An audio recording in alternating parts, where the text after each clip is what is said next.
What's up, comic and pop culture fans? This is James with Midhunter Comics, and when I'm not doing YouTube stuff or tracking down collections and looking for books in the wild, I'm probably rereading the same Batman books I've read 500 times. And when you see these lists talking about the best Batman books, a lot of times you see Hush come up as number 1 or 2 or 3. And I think Hush is amazing, but I've never loved the ending, and I always thought it was painfully predictable. And quite frankly, I do find myself each year rereading other Batman stories way more. So as a Batman fanatic, I thought I would put together a list of 10 books that I actually do revisit way more than Hush. And I am going to ignore some of the obvious ones like Year One, Dark Knight Returns, Killing Joke, Long Halloween, Arkham Asylum, all those classics. Hush actually isn't even in my top 10 Batman books. So I want you guys to let me know what is one Batman comic that you like more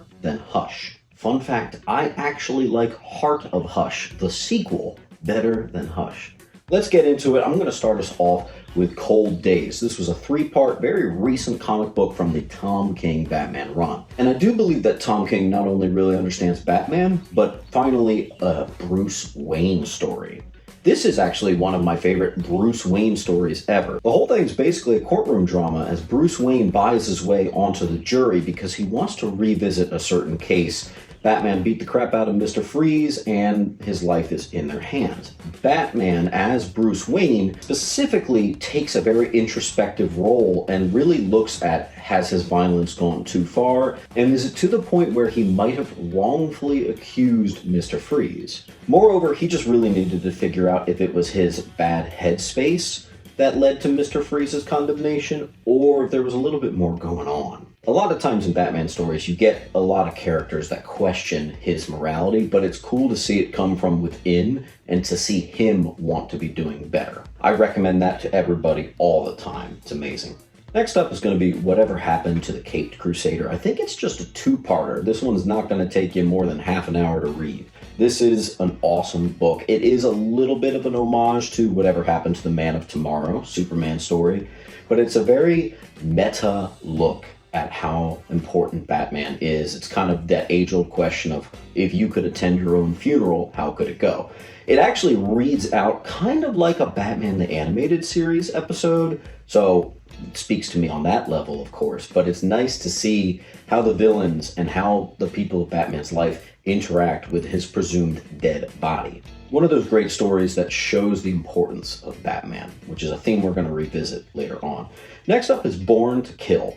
This was the Batman and Robin from the New 52. We're specifically talking Bruce Wayne and Damian here. I still think this is the best Bruce Damian story there is. I actually like it considerably more than Son of Batman. And the Dick Grayson Damian Batman and Robin run that came earlier was actually also great. This one I just tend to like a little bit better. The villain was great. Obviously, I love the Henry Ducard mentions and anything that goes back to those rookie years with Batman. But it's a lot of that sins of the father type tale where the mistakes he made with Henry Ducard's son impact how he's going to be treating Damian. And it really molds the best example of their relationship I still have seen to date. It's got good villains, good themes. It actually wraps up very nicely. A lot of times Batman stories don't stick their landing. This one does. And while I don't reread that one a ton, I did just reread it recently and I was reminded of how good that was. So Born to Kill from the New 52, Batman Robin. You can get it in a trade paperback for that first volume. Next up, I'm going to stick with New 52. This is Court of Owls. This has kind of fallen a little bit on the very well-known. I am one of those people that really likes Court of Owls. I do think Court of Owls is the better book if you compare it to Hush. One of the things that's a little tricky for some people is it's a New 52 universe, so it's a little bit different than the typical modern Batman continuity that we know. But don't worry about it, it stands on its own extremely well, just like a lot of Batman stories do. Great villains, great intrigue, good use of the Batman mythos, and a lot of that great psychological horror that you often get in Batman books, because Batman books are supposed to have some of those horror elements. Court of Owls definitely has it. It bleeds into other titles, which I also think are worth it, but that main Batman run, There's a reason it's well revered, and I actually think it is a really good starting point for some people, despite it not being main continuity. Next up is more a JLA. It is Tower of Babel. If you don't know that book's title, you probably know what happens within. It's basically Batman's plans for every Justice League member gets found out, and it's pandemonium. Really shows Batman's complete distrust of everyone around him but himself, actually even including himself. Classic Batman that we know right now, where he's kind of a son of a bitch. And what he thought was being a good thing really got turned against him. In the last 20 years especially, we keep getting this whole what if Batman had unlimited prep time? He's got a plan for every villain, every Justice League member, everybody on how to defeat him. And it's really cool to see this superhero without any superpowers be the smartest one in the room. Next up is The Cult. A little bit similar to Court of Owls. I like this one for its psychological descent into madness. Another book that does this really well is the more well-known one, Serious House on Serious Earth, Arkham Asylum. Kind of in that same vein, this one's done by Jim Starlin. One thing I like about this in particular is that you actually get a good Jason Todd story, because usually the most Jason Todd stories tend to revolve around either Red Hood or his death. This one was before that. Psychological deterioration, awesome cult practices and creepiness, and some really stellar art in there that really drives it home. I've talked about it a couple times on this channel. It really holds up. I think it holds up better than a lot of the other ones written at the same time. Absolutely spectacular. And Deacon Blackfire is one of my favorite villains that's really only appeared a couple times. Next up, I'm kind of cheating because it's not a comic book. They made it into a comic book after, but it's Batman the Telltale series. This was a video game. If you played the Walking Dead Telltale games, they made a Batman version, if you don't know. And it was pretty fantastic. I actually never finished it, but there's multiple chapters. And the few chapters that I played, which is, I think, the up until the Riddler stuff, was amazing, man. The relationship with Catwoman, the relationship with Lucius, the relationship with Jim Gordon. It's some of the best Batman with Enter X character here that I've ever seen. It's really spectacular. And another one of the things that's so great about it is it's another Bruce Wayne heavy story. Just like Cold Days, you're getting a lot of action with Bruce Wayne, which it's important to see that side.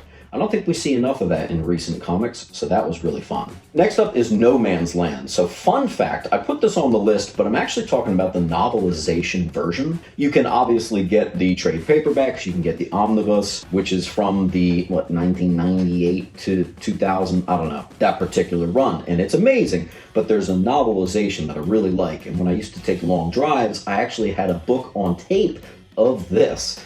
And it is one of my favorite Batman stories for a very different reason.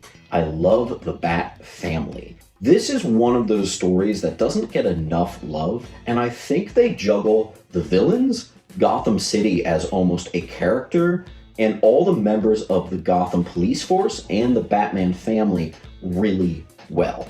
Honestly, it's probably the best mashup of all those characters I've ever seen. It's almost like an Avengers Endgame level of characters in that thing, and they nail it. It's a really great story, particularly good Oracle story. I do love me some good Oracle. No Man's Land has it for sure.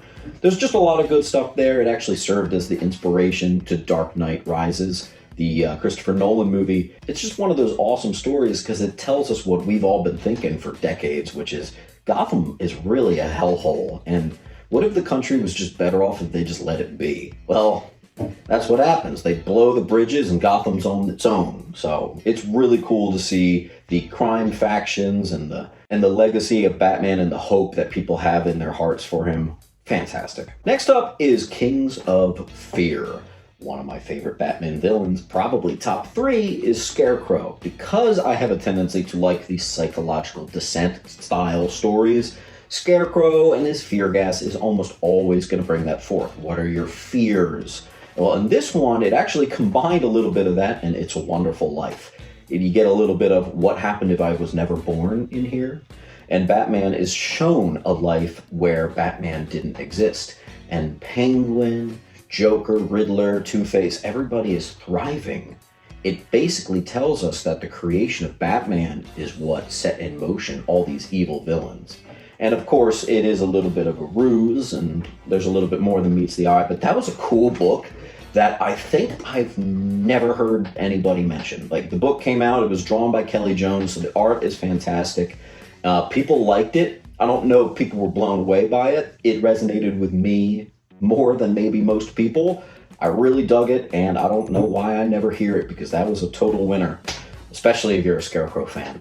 And last one I'm going to give you is another pretty recent one, and I could give you 50 more, by the way. That's how much I love Batman, but we're talking specifically ones that I revisit more than Hush, so I'm going to go with War of Jokes and Riddles. It was a cool recent arc, written by Tom King, second entry of Tom King on this list, where you have Riddler up against Joker, so you get a little mob war going on, kind of like No Man's Land, actually. Also, you get the tragedy of Kite Man. Here's the thing with Batman. I like dark Batman. Batman, vampire, all those other stories you've heard me talk about many times. But I would be lying if I said Batman should have a little bit of camp. I like it. I love reading those old school Batman stories from the 50s and 60s. And you actually get those nice elements in here without it being overkill. Kite Man's a little silly. There are some silly, ridiculous elements to Tom King's versions of Batman, where it's funny because he dives so much into the trauma, but he also remembers to make some things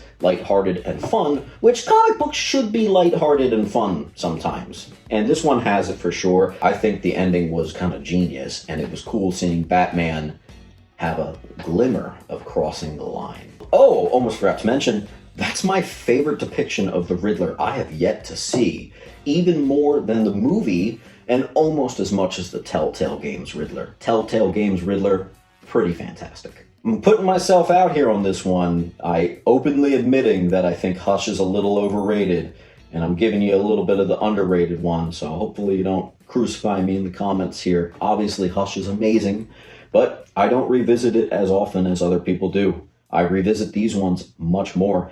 And honestly, there's even more than this. So ask me in person, I'll be glad to talk your ear off about Batman. I read Batman constantly. Collect what you love, read what you love, and keep on hunting, man. I'll see you at the next video.